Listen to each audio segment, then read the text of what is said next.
San, perbuatan buruk adalah perbuatan buruk yang setimpal dengan dengan perbuatan itu, kata Allah. Menggunakan kata jaza nih. Jadi orang buat buruk nanti dibalas, ada balasannya perbuatan buruk juga, dan tidak dilebihkan oleh Allah balasannya perbuatan buruk sama seperti itu.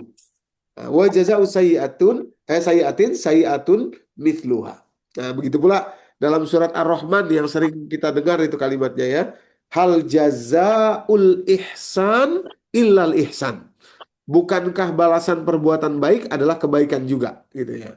Nah, jadi sekali lagi jaza itu apa? Jaza itu adalah balasan yang secara umum ya orang lakukan baik dia akan dibalas baik. Orang lakukan buruk dia akan dibalas buruk. Kemungkinan pahala itu hanya sampai sini saja dia. Pahala itu. Maka itu kalau orang kejar pahala gitu ya tadi, wah ini bulan didobelkan pahalanya kita kejar gitu misalnya. Ya. Hanya sampai di sini saja nih jaza itu. Ada lagi yang kedua namanya ajar. Apa itu ajar?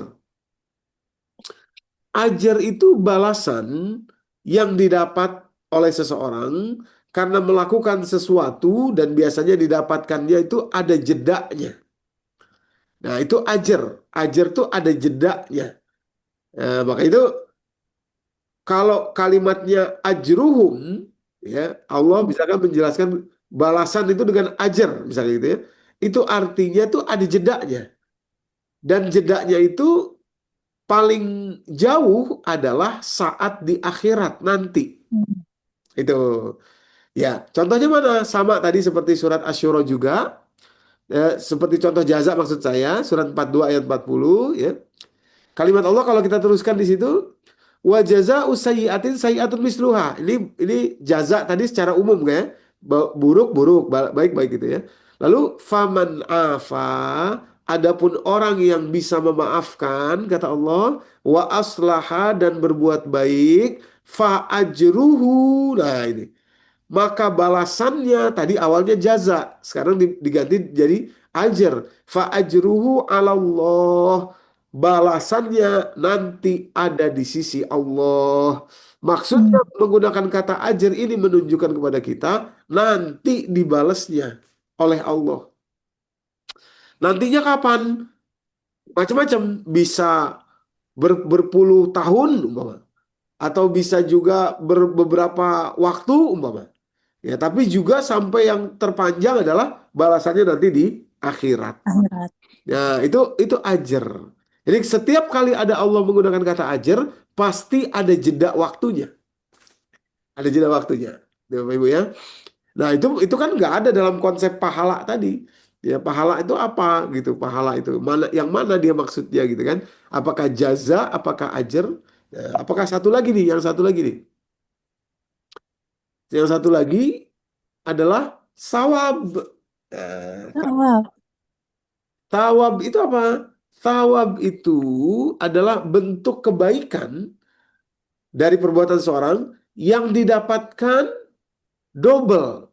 Di dunianya dapat, di akhiratnya pun dapat. Nah, ini beda nih dengan ajar tadi. Kalau ajar tadi ada waktunya, ditunda, mungkin di akhirat ajar tuh.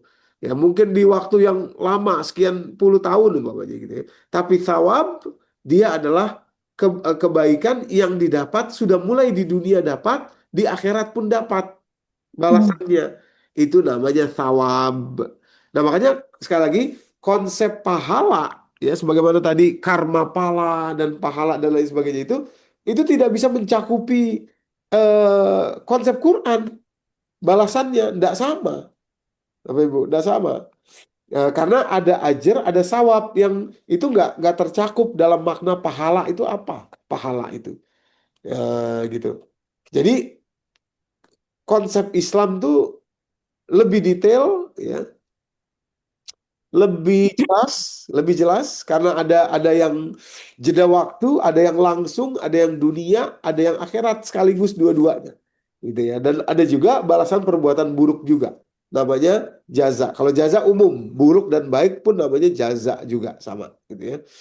Nah, Bapak Ibu yang dirahmati Allah, mana contoh ajar nih? Ajar.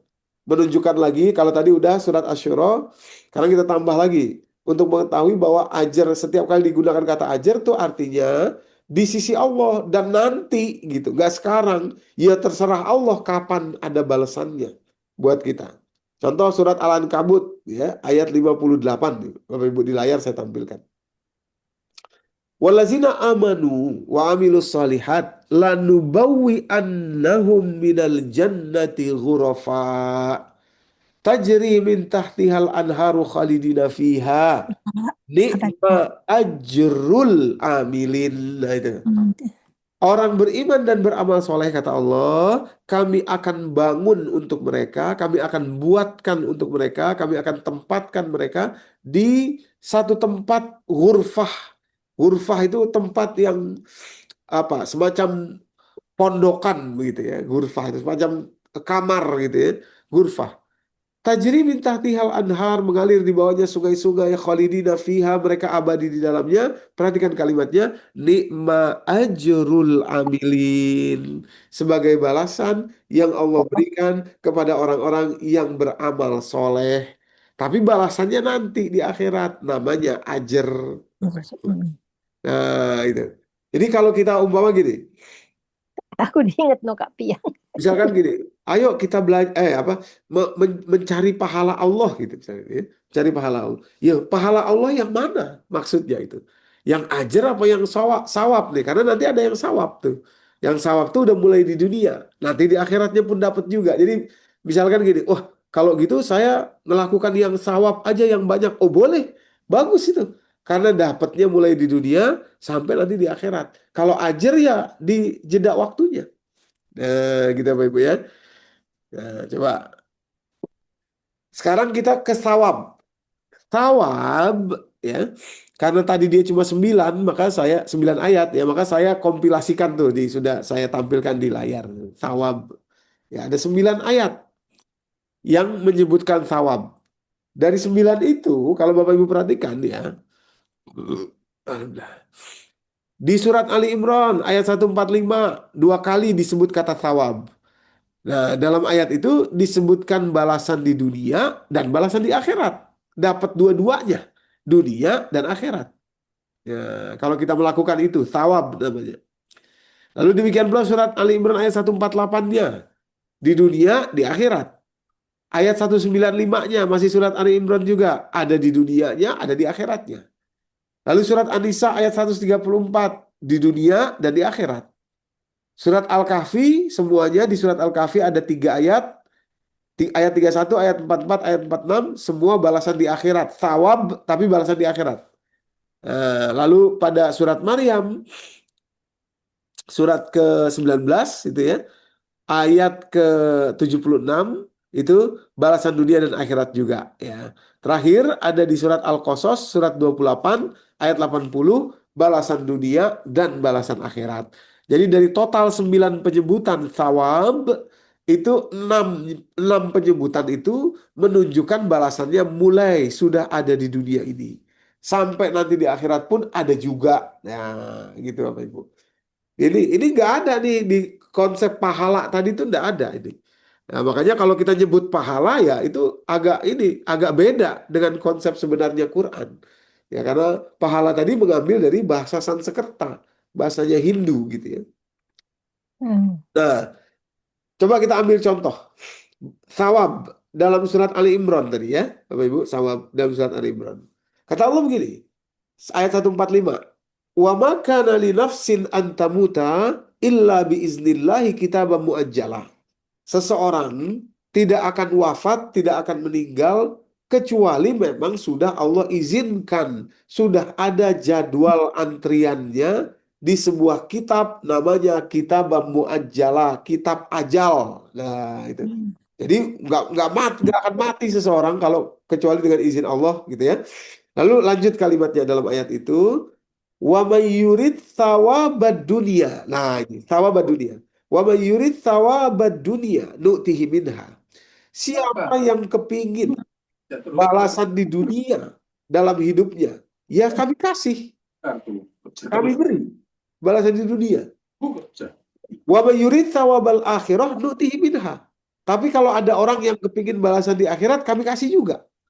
Tapi Hmm. kalau orang kepingin dua-duanya, di dunianya, thawabat dunianya dapat, thawabat akhiratnya dapat, ujung kalimatnya, wasanadzis syakirin, kami tambahkan bagi orang yang bersyukur. Maksudnya tambahkan itu apa? Dunianya dapat, tambah akhiratnya dapat. Akhiratnya dapat, tambah dunianya dapat. Nah, itu. Orang yang bersyukur. Itu Bapak Ibu. Ya, jadi maksudnya begini. Orang kalau kerja keras, ya, kerja keras, itu mesti dapat dunia. Mesti dapat dunia. Orang kalau malas, ya nggak dapat dunianya. Tapi kalau orang kerja keras dan bersyukur, dia dapat dunia dan akhirat. Nah, itu. Sebaliknya nih, orang malas kerja, nggak mau kerja. Tapi dia ibadah, bersyukur, bersyukur dia. Tapi nggak kerja dia, malas dia. Dia dapat akhiratnya saja, dunianya nggak dapat dia. Tapi kalau dia bekerja keras dan bersyukur juga, dapat dunia dan akhiratnya. Nah, itu. Sawabat dunia dan sawabal akhirah. Orang Islam, orang beriman, orang yang apa? Rajin ibadah, tapi dalam bekerja dia malas, dalam bekerja dia nggak profesional, dalam bekerja, ya nggak dapat dunianya. Ya, padahal dunia itu balasan Allah juga. Nah, itu. Sementara orang yang kerja keras, ya mau mau banting tulang, ya dapat dunianya. Tapi kalau dia tidak bersyukur, tidak beribadah, cuma dunia saja. Nah, yang dua-duanya dapat itu adalah orang yang sudahlah kerjanya keras, rajin dia bekerja, lalu dia bersyukur juga kepada Allah. Nah, dia tahu itu pemberian Allah. Nah, dia tahu itu adalah hak hak orang-orang yang ada di sekitarnya di dalam harta dia dan lain sebagainya. Bentuk syukurnya dapat dua-duanya, dunianya dapat, akhiratnya dapat. Itu Bapak Ibu. Ini konsep nggak ada di pahala nih konsep ini. Nah, lalu begitu juga nih, misalkan surat An-Nisa ayat 134. Kata Allah, "Man kana yuridu thawabad dunya," kata Allah, siapa yang kepengen balasan hidup dunia, kepengen dunia, hidup dunia jadi enak, boleh, boleh. Caranya bagaimana? Sini, datang kepada Allah gitu ya. Fa indallahi thawabud dunya wal akhirah, di sisi Allah tuh ada dua-duanya. Ada balasan dunianya, ada balasan akhiratnya. Gitu. Jadi orang ya misalkan saya pengen duitnya banyak. Wah, bisa nggak? Oh bisa. Daripada Anda hanya cari duit banyak, mau nggak Anda dapat duit banyak dan akhirat juga? Nah itu. Loh gimana caranya? Kembali kepada Al-Quran, kembali kepada Allah. Boleh, boleh. Bapak Ibu. Nah, jangan dikira nggak boleh. Boleh itu. Ah, tapi orang yang nggak pengen dunia gimana? Pengen akhirat saja? Ya boleh juga. Nggak ada masalah juga. Ya, tapi dua-duanya itu ada balasan Allah, di dunia ada, di akhirat ada. Ya, di dunia ada, di akhirat ada. Kata Allah nih dalam surat An-Nisa ini ayat 134, siapa yang pengen hidup dunianya baik, bagus, sini datang sama Allah, nanti Allah kasih dua-duanya. Dunianya iya, akhiratnya iya. Nah, dapat dunianya, dapat akhiratnya. Wa kana Allahu sami'an basira, sungguh Allah Maha mendengar dan Maha melihat, Bapak Ibu ya. Nih, contoh contoh thawab pahala di dunia karena mendengarkan bacaan Al-Quran walaupun tidak paham. Makanya dengerin bacaan Quran walaupun tidak paham itu pahalanya luar biasa. Sekarang kita tahu jenis pahala yang dimaksud ini thawab. Thawab bukan bukan pahala seperti yang konsep selama ini mungkin dipahami. Oh nanti apa rekening kebaikan saya nambah nanti dapat, bukan gitu. Ya, tapi jenisnya thawab Al-Quran itu. Ya, dengarkan bacaan Quran itu. Walaupun tidak paham ya. Kalimatnya mana? Surat ke-7 Al-A'raf ayat 204. Wa iza quri'al Qur'an fastami'u lahu wa ansitu la'allakum turhamun. Apabila dibacakan Al-Quran, maka dengarkanlah dan diam. Diamlah supaya kalian dapat rahmat. Rahmatnya ini sudah dapat mulai dari dunia. Makanya namanya thawab. Ternyata Bapak Ibu nih, beberapa penelitian menunjukkan, terutama di Malaysia ya, Malaysia itu juga berkembang sekali penelitiannya, terutama dalam segi keislaman itu ya. Ini di University Teknologi di Shah Alam ya, di Selangor, Bapak Ibu, penelitian ini. Effect of listening to the Al-Quran on heart sound. Ya, jadi luar biasa eh, apa efeknya orang mendengarkan Quran di jantung. Ya, begitu juga satu lagi ini penelitian sama juga di Malaysia. Ya, tapi ini di mana nih? Di Selangor juga kalau nggak salah ya. Oh iya betul di International Conference of Applied Electronic and Engineering 2017 Agustus. Oh di Sarawak, di Kuching. Ya di Kuching, Sarawak, Malaysia ini ya. Nah, jadi mereka bikin alat ya untuk melihat bagaimana kondisi jantung seseorang saat mendengarkan Quran. Ya, bukan setelah ya, tapi saat Bapak Ibu ya, saat mendengarkan Quran. Jadi frekuensinya dicatat ya dengan alat yang mereka sebut fonokardiografi. Software. Mereka bikin software itu ditempelin di tubuh seseorang sehingga bisa mengukur frekuensi jantungnya seseorang. Nah, waktu dia dengerin Quran itu diukur frekuensi jantungnya. Apa yang terjadi gitu ya. Nah, dia ada diagram, ada ininya, ada chartnya ya Bapak Ibu tuh ada ininya, ada apa gambarnya gitu. Jadi di gambar itu ya apa di chart itu ada yang biru itu sebelum mendengarkan Quran. Sebelum mendengarkan Quran, diastolik frekuensi seseorang, ya, jadi apa diastolik frekuensinya jantungnya itu yang warna biru. Nah, saat atau during listening to the Quran, saat mendengarkan Quran, itu yang merah tuh. Sehingga kita lihat di situ perbedaannya beberapa digit itu ya, beberapa digit menurun. Ya, menunjukkan lebih tenang, lebih rileks dan hampir seluruhnya itu dalam frekuensi yang sama. Ya, beraturan ya, searah ya. Jadi kalau kalau boleh ditarik gambar, ditarik garisnya itu Bapak Ibu ya. Nah, ini saya buatkan garisnya di layar gitu. Jadi hampir sama nih. Ya, ini garisnya nih. Tarik garis gini. Nah, tuh, jadi hampir sama.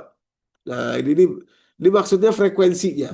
Frekuensinya jadi teratur ya. Jadi detaknya hampir seluruhnya sama. Hanya beberapa yang menunjukkan memang heart rate variability, variabel detak jantung gitu ya. Sementara yang biru tadi jauh sekali, tidak beraturan gitu ya. Ada yang sangat bawah sekali, ada yang ini tinggi sehingga tidak mendapatkan pola yang hampir lurus seperti itu, seperti saat mendengarkan Al-Quran. Nah, jadi dari hitungan mereka, dari alat yang mereka ciptakan ini, itu didapati angka turun 8,6% diastolik frekuensi seseorang, yang mana itu dalam hitungan apa kardiogram ya, dalam hitungan eh, apa frekuensi heart rate variability diastolik itu sangat signifikan, menunjukkan orang itu dalam kondisi rileks ya, kondisi rileks dan tenang begitu, rileks dan tenang dalam saat ketika mereka mendengarkan bacaan Al-Quran. Nah, hebatnya maksud saya Bapak Ibu, inilah balasan yang sudah didapatkan orang di dunia. Ini namanya thawab, la'allakum turhamun. Apabila dibacakan Quran, maka diamlah dan dengarkanlah supaya kamu mendapatkan rahmat. Rahmatnya sudah mulai dari saat ini, saat sekarang. Nah, itu namanya thawab ya. Maka itu saya dulu bertanya-tanya di ayat ini, dulu dulu saya bertanya-tanya, loh kok orang dengerin Quran disuruh diem ya? Nih, wa ansitu, ansit, ansit itu jangan ngomong, ya diem. Kok orang dengerin Quran suruh suruh diem? Ya, eh, artinya diam dan menyimak gitu ya, diam dan menyimak. Dengarkan dan diam, menyimak gitu. supaya kalian dapat rahmat. Rupanya Bapak Ibu, ya, kalau kita sekarang melihat penelitian ini yang ada di Malaysia ini, di Sarawak ini, ya, frekuensi diastolik seseorang akan lebih baik ketika dia mendengarkan Al-Quran. Memang syaratnya itu adalah tidak berbicara.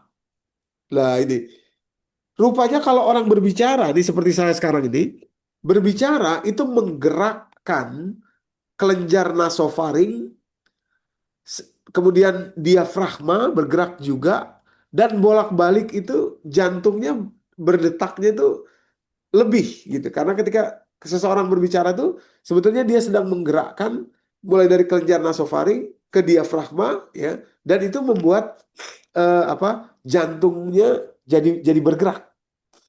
Nah, maka itu kalau kita mendengarkan Al-Quran tapi kita bicara, ngomong, maka rahmat yang dimaksud kepada jantung ini kita nggak dapat. Nah, ini. Thawabnya kita nggak dapat. Sebab apa? Sebab ketika kita bicara, frekuensi diastolik jantung kita itu akan mengikuti ritme bicara kita. Ya, dia akan bekerja sesuai dengan apa, kata-kata yang kita keluarkan, omongan yang kita lakukan, gitu. Tapi kalau kita tidak bicara, kita diam, maka tadi Al-Quran tadi, mendengarkan Al-Quran tadi masuk kemudian menjadi pengatur ritme diastolik kita. Ini buktinya di Sarawak, Malaysia ini, Bapak Ibu. Nah, maka itu dulu saya bingung memahami ayat ini, kok suruh diem ya. Ya. Suruh ansit itu artinya mulutnya jangan ngomong. Jangan ngomong mulutnya. Kalau jalan gimana? Apa misalkan tubuhnya bergerak, nggak apa-apa. Tapi kalau ngomong itu memang membuat apa?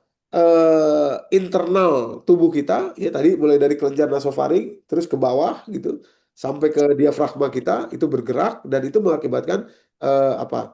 Pergantian di chamber jantung, sistolik, diastolik, sistolik, diastolik, sistolik, diastolik lebih cepat. Kalau orang bicara itu, kalau orang ngomong itu, makanya orang ngomong itu ya akan membuat frekuensi detak jantungnya ya tadi sesuai dengan pembicaraan yang dia lakukan. Gitu. Nah, makanya kalau orang dengar Quran tapi dia ngomong itu diastoliknya nggak kena, ya nggak kena kepada pengaturan Quran tadi itu. Nah, maka itu kata Allah, kamu diamlah kalau kalau mendengarkan bacaan Quran supaya masuk, supaya dapat rahmatnya gitu ya. Luar biasa Quran itu, luar biasa Bapak Ibu ya. Dahsyat betul kalimat harus diam itu loh, harus diam, jangan ngomong itu loh. Ya, jangan ngomong, dengarkan dan jangan bicara. Maka itu saya sering mengatakan kepada jamaah sekalian, kalau kita ada bacaan Quran sedang dibacakan kepada kita, sebaiknya kita diam. Atau kalau kita nggak bisa diem, ya bacaan Qurannya mending di shutdown aja dulu atau dikecilkan dulu aja. Nah, gitu. Supaya kita menunjukkan rasa takzim kita kepada Quran dan sekaligus tadi ya kita mendapatkan rahmat, kita mendapatkan thawab berupa rahmat dari Allah tadi. Dengan rileksnya frekuensi diastolik jantung kita. Gitu. Lagi bawa mobil Bapak, setel murotal, ya. Bagus tuh. Tapi kalau ngomong di dalam mobil ya matiin aja dulu murotalnya. Nanti sudah selesai ngomong baru nyalain lagi gitu. Ya begitu. Supaya kita dapat dapat rahmatnya gitu. Dan supaya kita menunjukkan takzim kita kepada Al-Qur'an. Bapak Ibu. Ya bukan bukan soal apa-apa, bukan soal ini, tapi memang kata Allah diamlah, gitu ya, simak, gitu, dengerin, gitu ya, walaupun kamu nggak paham gitu ya. Nah, sehingga dapat rahmatnya. Nah, rahmat itu thawab, ya, balasan yang sudah ada di dunia. Nanti di akhirat gimana? Wah, dapat lagi. Wah, luar biasa lagi nanti di akhirat itu. Nah, maka itu saya kalau lagi ceramah di masjid gitu, ada orang baca Quran, saya harus diem tuh. Saya bilang, Maaf Pak, ini kalau Bapak baca Quran, saya harus diem.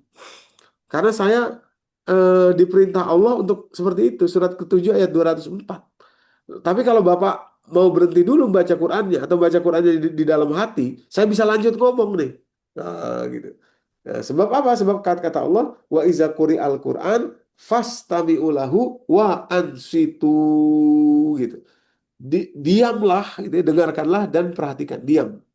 diam ya. Saya terus terang juga sering menyampaikan aja kepada masjid-masjid tempat saya ngajar gitu, walaupun eh, mau diterima mau enggak ya enggak apa-apa gitu. Nah, saya bilang kita kalau di masjid tuh kalau mau ngasih pengumuman kepada jamaah lingkungan tempat masjid itu berada, sebaiknya jangan pakai menghidupkan bacaan Quran, jangan pakai murotal, umpama pengen Jumatan gitu ya. Wah, masjid nyalain murotal gitu. Kedengeran anunya niatnya sih bagus gitu ya. Tetapi bagi orang yang mengerti, bagi orang yang paham, dia harus berhenti itu. Ya, jadi nggak bisa ngomong, nggak bisa, harus berhenti dia. Kalau dia lagi ngobrol sama orang, bahwa gitu ya, nah, dia harus berhenti itu. Nah, sebab yang dibacakan adalah Al-Quran. Kalau diganti dengan sholawat gimana? Wah terserah, pokoknya kalau nggak bukan Quran ya terserah, nggak ada ininya apa-apa. Nah gitu. Saya masuk di Bank BSI di Depok itu, di sini Bapak Ibu ya, Bank BSI itu dia ada yang di kantornya itu nyalain murotal, sementara kegiatan perbankannya berjalan seperti biasa. Ada customer service, ada teller gitu ya, yang ini gimana Bapak ininya apa itunya apa. Sementara bacaan Quran murotal disetel gitu. Nah, satu kali saya begitu saya bilang, bisa saya jumpa sama manajernya nggak ini Bu? Kenapa? Ini baik kalau dibacakan Quran, jadi saya nggak bisa ngomong nih, harus diem. Nah, surat Al-A'raf ayat 204 saya bilang gitu. Oh nggak bisa Pak, ini memang sudah prosedur kita bla bla bla bla bla. Wah, aduh, akhirnya saya pergi aja keluar. Saya cari eh, bank BSI lain yang lebih kecil yang nggak ada membuka bacaan Qurannya gitu ya, murotalnya gitu ya. Niatnya bagus, tetapi kemudian ada adab dan juga rahmat yang kita akan dapat kalau kita mendengarkan bacaan Al-Quran itu, Bapak Ibu ya. Nah, ini yang pertama. Jadi baca Quran tanpa paham pun itu sawab. Ya sudah mulai di dunia ini dapat balasannya dari Allah Subhanahu wa taala ya. Jadi apa luar biasa ya. Tidak sama seperti konsep pahala yang tadi itu yang dari berasal dari bahasa Sanskerta. Yang kedua, sawab atau bentuk pahala yang sawab gitu ya di dunia ketika membaca Al-Quran dengan hukum tajwid yang benar, walaupun baca Quran itu tidak paham, tapi tajwidnya benar. Nah, ini. Nah, jadi luar biasa itu tajwid yang benar itu dalam baca Quran itu. Ya, balasannya dari sisi Allah sudah mulai di dunia ini. Nah, sudah mulai di dunia ini. Makanya apa eh, memahami atau belajar tajwid itu adalah fardu, ya hukumnya fardu. Untuk bukan hanya untuk supaya bacaan Qurannya benar saja bukan, tapi memang ada balasannya dari sisi Allah ya. Nah, ini namanya ini ada ini Bapak Ibu saya kasih gambarnya dulu ya.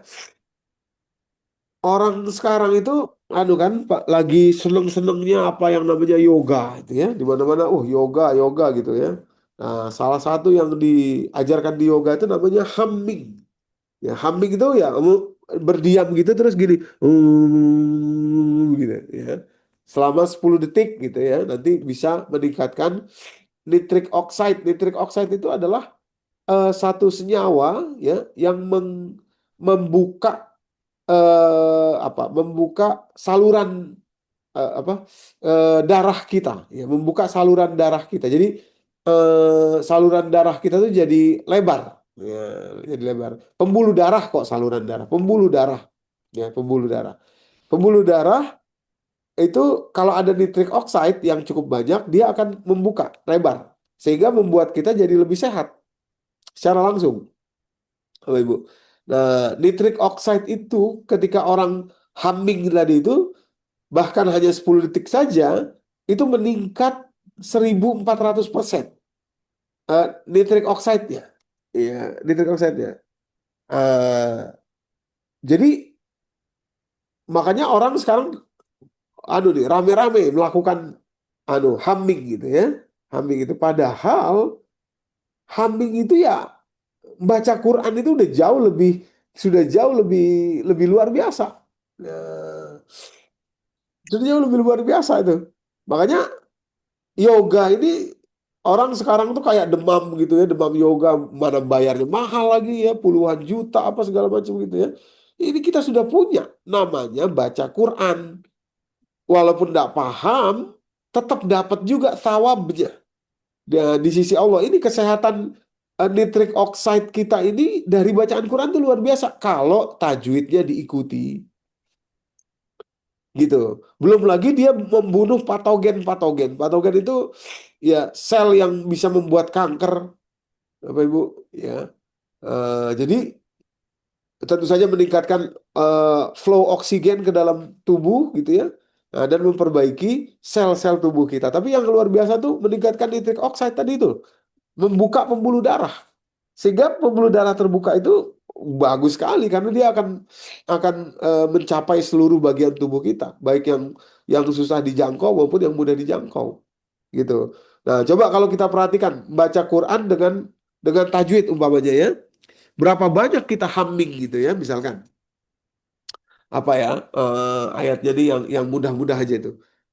Misalkan watin. Itu kalau dibaca yang benar tuh lagi sedang terjadi humming tadi itu terjadi watin.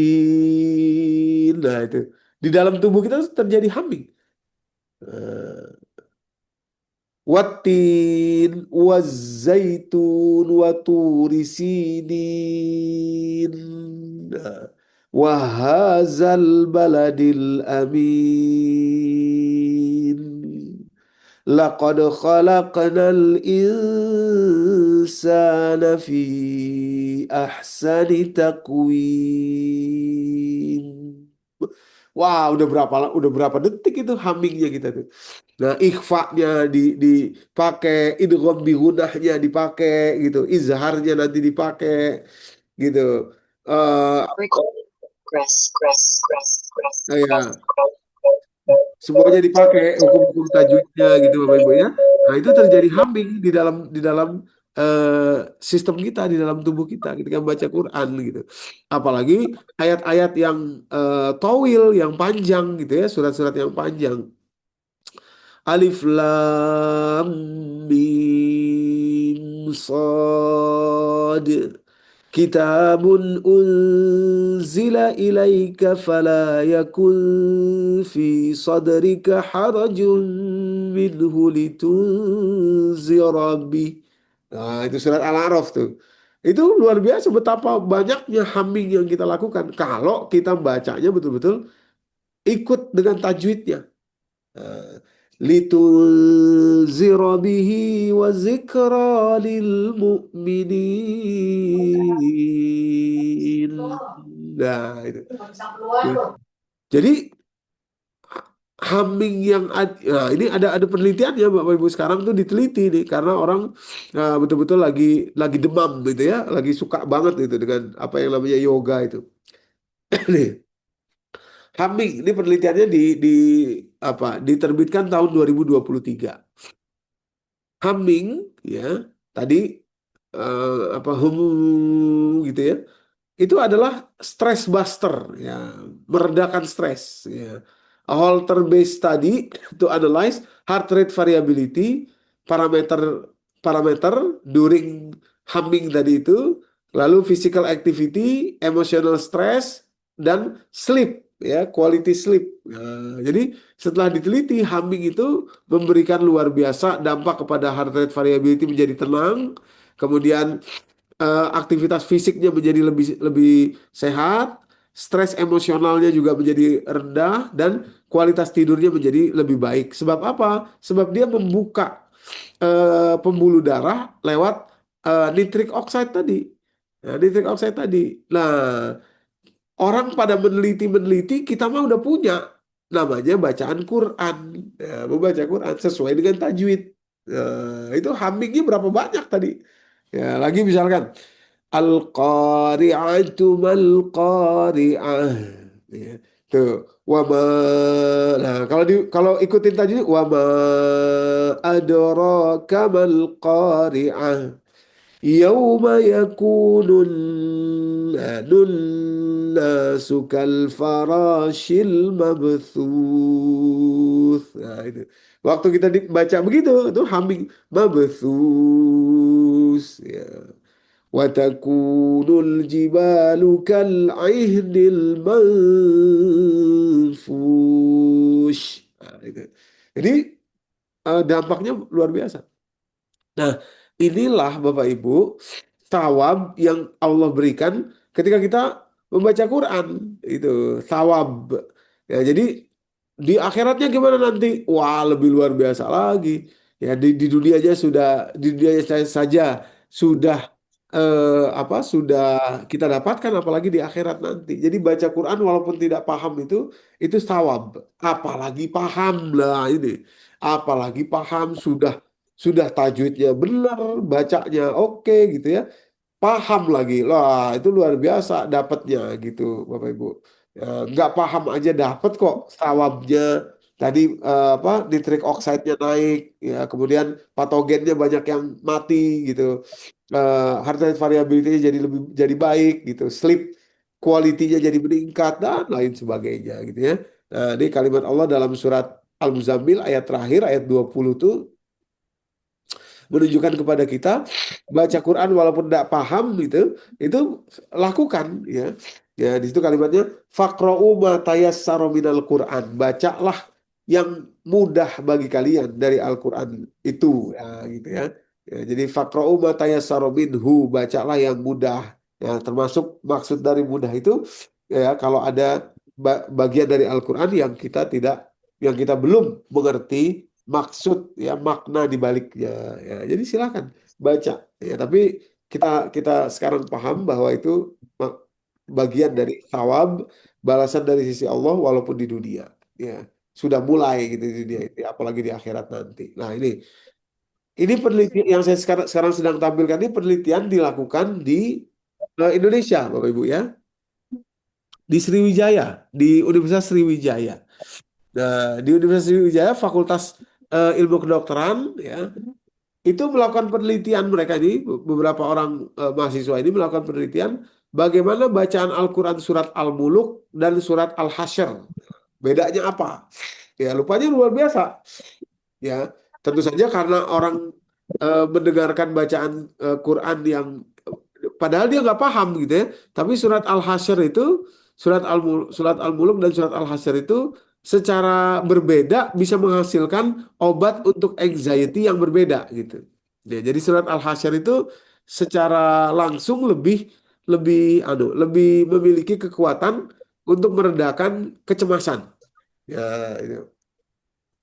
Jadi partisipan diminta untuk membaca surat Al-Muluk dan surat Al-Hasyr selama 7 hari berturut-turut. Lalu datanya dikumpulkan ya menggunakan istilahnya back anxiety inventory ya atau mengukur seberapa anxiety seorang sebelum dan sudah membaca kedua surat tersebut. Hasil penelitian menunjukkan tingkat kecemasan partisipan menurun setelah membaca kedua surat tersebut. Selama 7 pekan berturut-turut, Bapak Ibu. Ya, ini penelitian di Universitas Sriwijaya di Palembang, gitu ya. Nah, jadi kalau yang humming ini ya langsung kepada tubuh seseorang, gitu. Jadi baca Quran walaupun nggak paham itu ada thawabnya, balasan di dunianya, apalagi balasan di akhiratnya, Bapak Ibu. Begitu juga yang berikutnya, ketika seseorang mukmin menjaga perintah waktu dan gerakan sholat. Nah, itu thawab. Pahalanya sudah mulai di dunia itu. Makanya kalau pahala aja yang disebutkan, pahala nih, pahala apa yang maksudnya itu? Apakah yang jenis thawab, apakah yang jenis ajar gitu, apakah yang jenis jaza gitu kan? Nah, karena itu beda-beda ya. Nah, kalau jenis sawab itu sudah mulai di dunia. Ya, sekarang contohnya sholat. Sholat itu Bapak Ibu ada waktunya itu namanya maukut. Ya, sebenarnya bukan waktu dia, tapi maukut. Maukut itu beda sama waktu. Maukut itu apa? Maukut itu yang menyebabkan adanya waktu, ya, terjadinya waktu, ya. Produsen waktu, gitu. Itu namanya maukut itu. Ya, makanya mikot juga diambil dari kata-kata maukut ya dengan isim makan dan isim zaman gitu dari kata-kata waktu. Jadi sholat yang berdasarkan maukut inna sholata kanat alal mu'minina kitaban mauquta dalam surat An-Nisa ayat 103 itu ya. Jadi menjaga maukutnya sholat ya itu memberikan semacam kalau sepatu itu ada namanya memory foam ya. Foamnya itu busa sepatu itu akan mengikuti bentuk telapak kaki kita. Namanya memory foam sehingga dia akan membentuk kayak gitu terus gitu ya.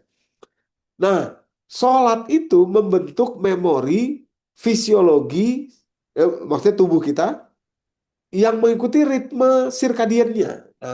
Gitu, ritme sirkadiannya di tempat kita tinggal, di tempat kita tinggal. Jadi umpamanya, tentu di tempat kita tinggal mengikuti matahari, gitu ya, mengikuti matahari. Nah, misalkan seseorang tinggal di di Australia misalkan seperti Bunda Hani ya, Budiana tinggal. Sholatnya mengikuti maukut di sana.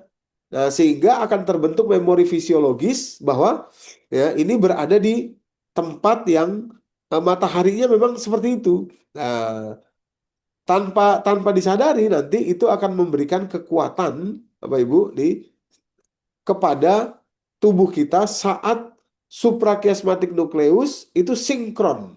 Ya, jadi ada sinkronisasi ritme sirkadian ya dari suprachiasmatic nucleus dengan lingkungan tempat kita tinggal dimanapun itu.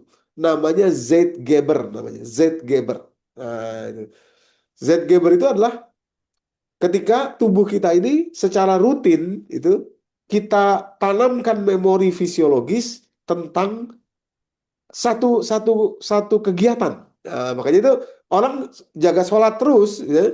Waktunya itu dia jaga terus waktu. Nah, disitulah dia sedang membentuk Z-Geber untuk koneksi SCN suprachiasmatic nucleus dan tubuhnya dia tersinkronkan. Nah, ya, sesuai dengan apa ini dia? Sesuai dengan tempat di mana kita tinggal. Matahari, kemudian bulannya disesuaikan. Ya, jadi itulah yang membuat kita sinkron dengan alam di mana kita tinggal. Nah, itu dia maksudnya, Bapak Ibu. Nah, itu nanti namanya entrainment atau sinkronisasi ya yang kuat ya ritme sirkadian tubuh kita 24 jam ini dengan kebiasaan yang kita lakukan. Kebiasaan yang kita lakukan. Nah, jadi luar biasa kalau nggak ada sholat itu ya sulit tubuh kita punya Z-Geber ini. Ya karena tidak dilakukan setiap hari gitu kan. Dan juga nanti apa berubah-ubah misalkan waktu makan ya, waktu makan berubah-ubah kadang-kadang kita doyan makan kadang-kadang nggak doyan gitu misalkan gitu ya.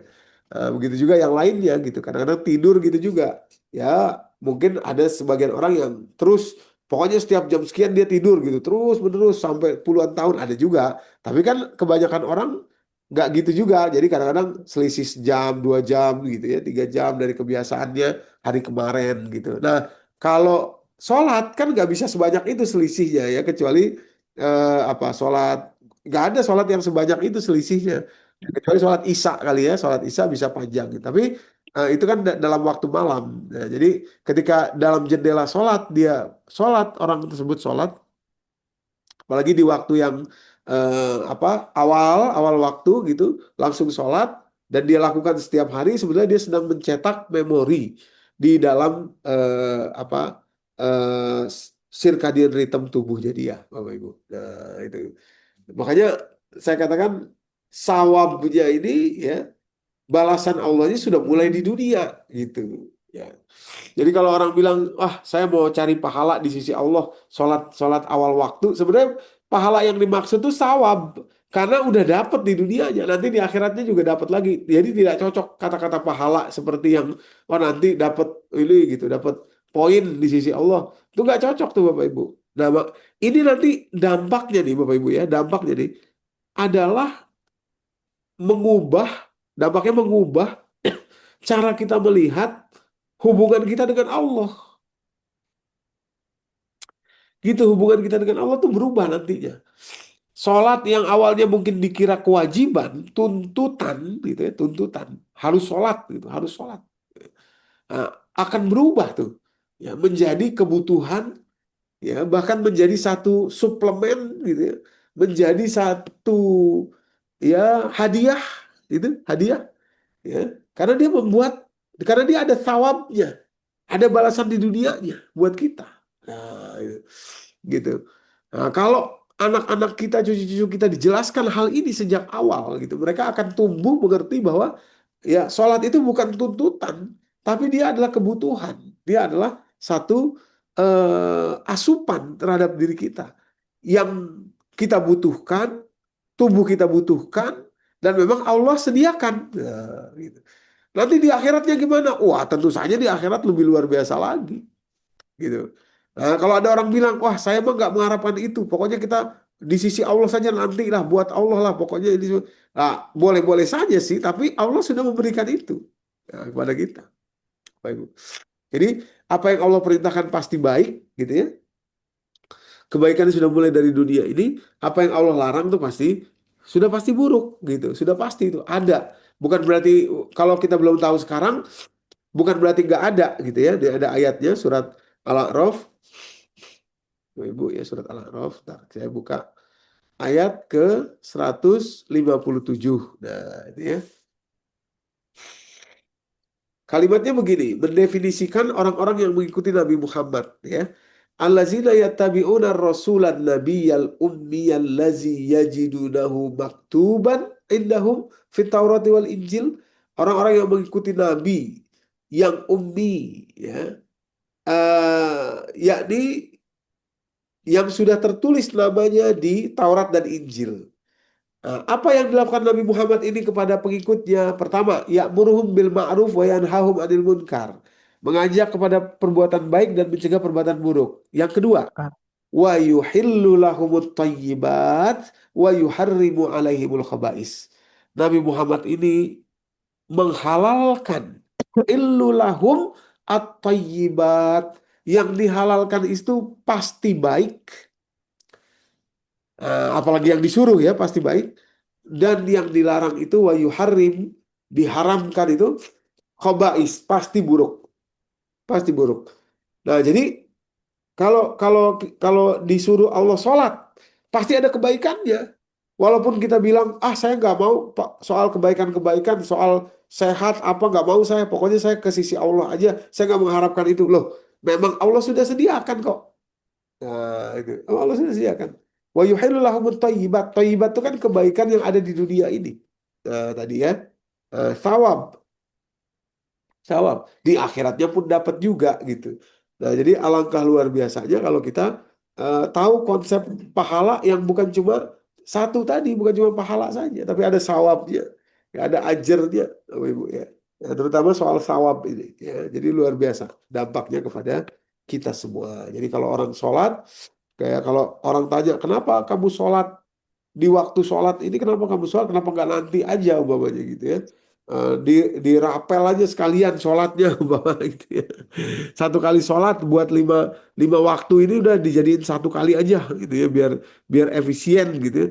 Oh, saya akan kehilangan banyak benefitnya, saya akan kehilangan banyak hadiahnya. Sebab di waktu-waktu itulah memori tentang fisik saya itu dibentuk. Nah, gitu.